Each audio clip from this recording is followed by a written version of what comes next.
Hello everyone, नमस्ते। Welcome to my channel Bharti mums diary. Shravan मास में कृष्ण पक्ष की जो एकादशी होती है उसे कामिका एकादशी कहते हैं। इसके विषय में धर्मराज युधिष्ठिर के पूछने पर भगवान श्री कृष्ण ने बताया था। पवित्र पद्म पुराण के अनुसार भगवान श्री कृष्ण जी ने कहा कि इस पापनाशक उपाख्यान के विषय देव ऋषि नारद जी के पूछने पर ब्रह्मा जी ने बताया था। श्री ब्रह्मा जी ने कहा, हे नारद, सुनो, मैं संपूर्ण लोगों के हित की इच्छा से तुम्हारे प्रश्न का उत्तर देता हूँ। श्रावण मास में जो कृष्ण पक्ष की एकादशी होती है उसका नाम कामिका है। इसके स्मरण मात्र से ही वाजपेयी यज्ञ का फल प्राप्त हो जाता है। इस दिवस श्रीधर, हरि, विष्णु, माधव, मधुसूदन आदि नामों से भगवान श्री कृष्ण का पूजन करना चाहिए। भगवान श्री कृष्ण के पूजन से जो फल प्राप्त होता है वह गंगा, काशी, नैमिषारण्य तथा पुष्कर क्षेत्र में भी सुलभ नहीं है। सिंह राशि के बृहस्पति होने पर तथा व्यतिपात और दंड योग में गोदावरी स्नान से जिस फल की प्राप्ति होती है वही फल भगवान श्री कृष्ण के पूजन से, श्री हरि नारायण के पूजन से प्राप्त हो जाता है। जो समुद्र और वन सहित समूची पृथ्वी का दान करता है तथा जो कामिका एकादशी का व्रत करता है वे दोनों समान फल के भागी माने गए हैं। जो ब्याई हुई गाय को अन्यान्य सामग्रियों सहित दान करता है उस मनुष्य को जिस फल की प्राप्ति होती है वही कामिका का व्रत करने वाले को प्राप्त हो जाता है। जो नर श्रेष्ठ श्रावण मास में भगवान श्रीधर का, श्री हरि नारायण का, श्री कृष्ण का पूजन करता है उसके द्वारा गंधर्वों और नागों सहित संपूर्ण देवताओं की पूजा हो जाती है। अतः पाप भीरु मनुष्यों को यथाशक्ति पूर्ण प्रयत्न करके कामिका एकादशी व्रत का पालन अवश्य करना चाहिए। जो पाप रूपी पंग से भरे हुए संसार समुद्र में डूब रहे हैं उनका उद्धार करने हेतु कामिका का व्रत सर्वोत्तम है। आध्यात्म विद्या परायण पुरुषों को जिस फल की प्राप्ति होती है उससे बहुत अधिक फल कामिका एकादशी व्रत का सेवन करने वालों को, पालन करने वालों को प्राप्त हो जाता है। कामिका एकादशी का व्रत करने वाला मनुष्य रात्रि में जागरण करके न तो कभी भयंकर यमराज का दर्शन कर पाता है और न कभी दुर्गति में ही पड़ता है। लाल मणि, मोती, वैदूर्य और मूंगे आदि से पूजित होकर भी भगवान श्री विष्णु वैसे संतुष्ट नहीं होते जिस प्रकार तुलसी दस से पूजित होने पर हो जाते हैं। जिसने तुलसी की मंजरियों से श्री केशव का, श्री कृष्ण का पूजन कर लिया है उसके जन्म भर का पाप निश्चय ही नष्ट हो जाता है। जो दर्शन करने पर सारे पाप समुदाय का नाश कर देती है, स्पर्श करने पर शरीर को पवित्र कर देता है, प्रणाम करने पर रोगों का निवारण करती है, जल से सींचने पर यमराज को भी भय पहुंचाती है, आरोपित करने पर भगवान श्री कृष्ण के समीप ले जाती है और भगवान के चरणों में चढ़ाने पर मोक्ष रूपी फल प्रदान करती है। उस तुलसी देवी को नमस्कार है। जो मनुष्य एकादशी को दिन रात दीपदान करता है उसके पुण्य की संख्या चित्रगुप्त भी नहीं कर पाते। एकादशी के दिन भगवान श्री कृष्ण के सम्मुख जिसका दीपक जलता है उसके पितर स्वर्गलोक में स्थित होकर अमृत पान से तृप्त होते हैं। घी अथवा तिलक के तेल से भगवान के सामने दीपक जलाकर मनुष्य देह त्याग के पश्चात स्वर्गलोक को प्राप्त करता है।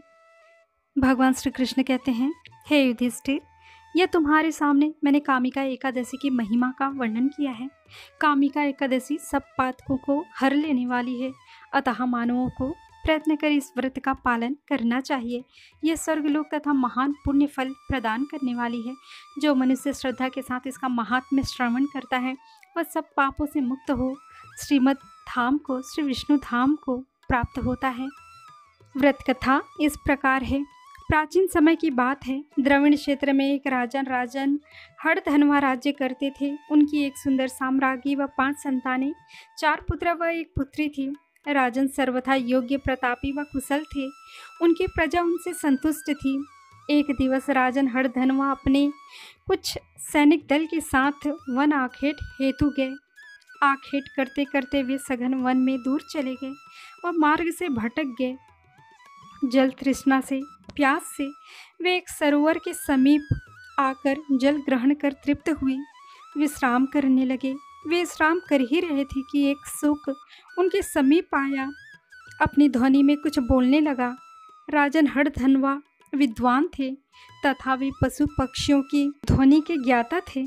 उन्होंने उसका बोध कर लिया। उस तोते ने कहा था कि किस प्रकार के मनुष्य होते हैं जो भौतिक सुख सुविधा प्राप्त कर अपने सद उद्देश्य, अपने सद वचनों, अपने सदकर्मों, भक्ति से भटक जाते हैं। उस सुख ने यह वचन राजन को सुनाते हुए कई बार कहा।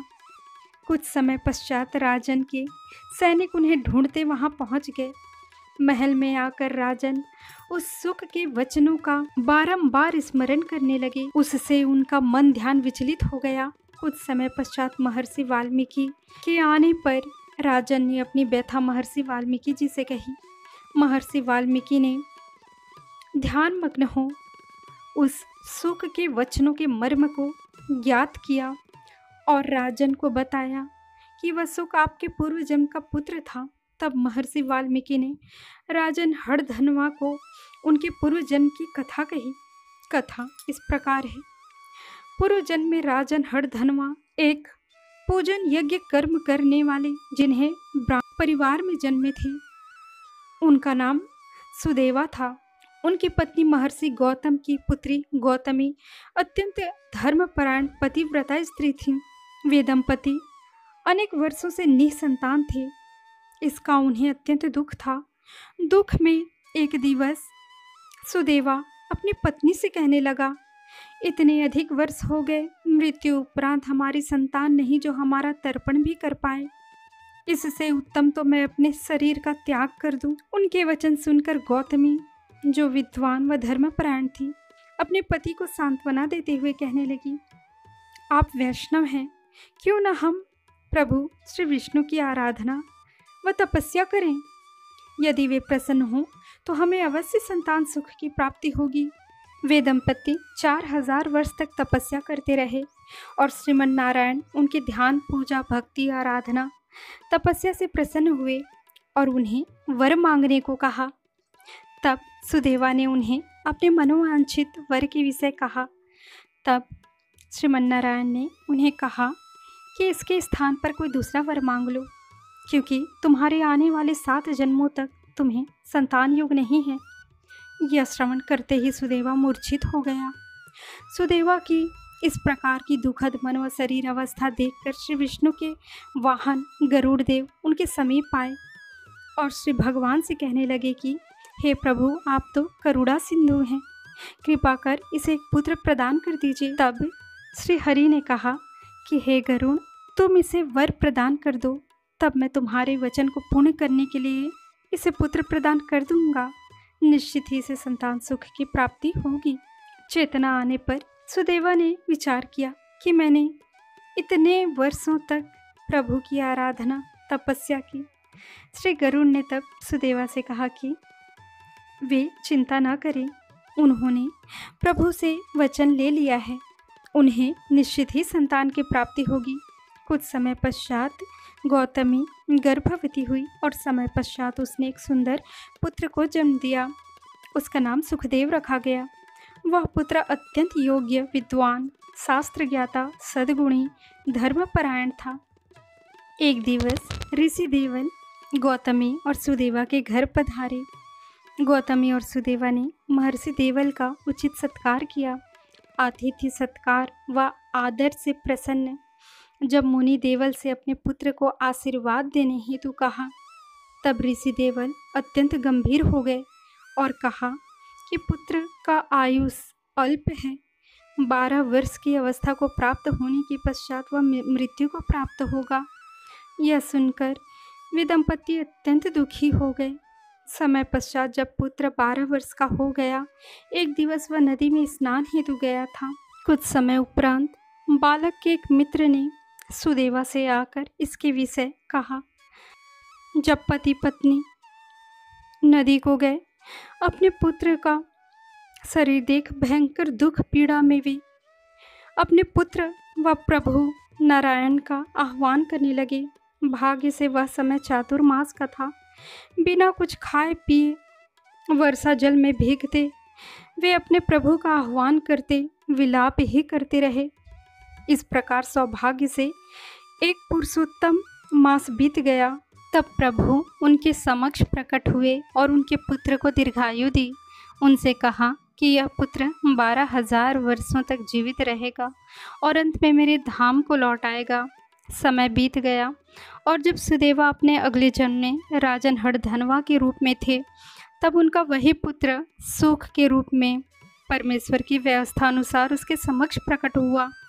उसे स्मरण कराने, सुदेवा के प्रभु के प्रति भक्ति, आध्यात्मिक जीवन के विषय संदेश देने, इस प्रकार राजन हरधनवा आध्यात्मिक जीवन, प्रगति, प्रभु भक्ति के प्रति गंभीर होते हैं और हर आने वाले पुरुषोत्तम मास का पालन करते हैं और अंत में श्री भगवत धाम को, श्री वैकुंठ धाम को प्राप्त होते हैं। ओम नमो भगवते वासुदेवाय। विष्णवे प्रभु विष्णवे। पूजा विधि इस प्रकार है। सर्वप्रथम ब्रह्म मुहूर्त में उठकर नित्य क्रिया स्नान आदि से रिक्त होकर स्वच्छ वस्त्र धारण कर लें अथवा स्वच्छ पीला वस्त्र धारण कर लें। पूजा के स्थान की सुंदर सफाई स्वच्छ कर लें। घर के मंदिर की सुंदर सफाई स्वच्छ कर लें। लकड़ी के पाटले में अथवा आसन में लाल कपड़ा वस्त्र बिछाएं और प्रभु श्री विष्णु जी की मूर्ति अथवा चित्र, अथवा घर में भगवान श्री कृष्ण जी की मूर्ति हो अथवा चित्र हो, अथवा घर में यदि लड्डू गोपाल हैं तो उन्हें आसन में स्थापित करें। सवेरे की दिया बाती पूजा आरती करें। हाथ में जल, अक्षत व पुष्प लेकर प्रभु श्री विष्णु जी के चित्र अथवा श्री कृष्ण जी के चित्र के समक्ष व्रत का संकल्प ले लीजिए। प्रभु को पीला वस्त्र, पीले फूल, पीले चावल, पुष्प, फल, घर के बने नैवेद्य, मिष्ठान, पंचामृत आदि अर्पित कीजिए।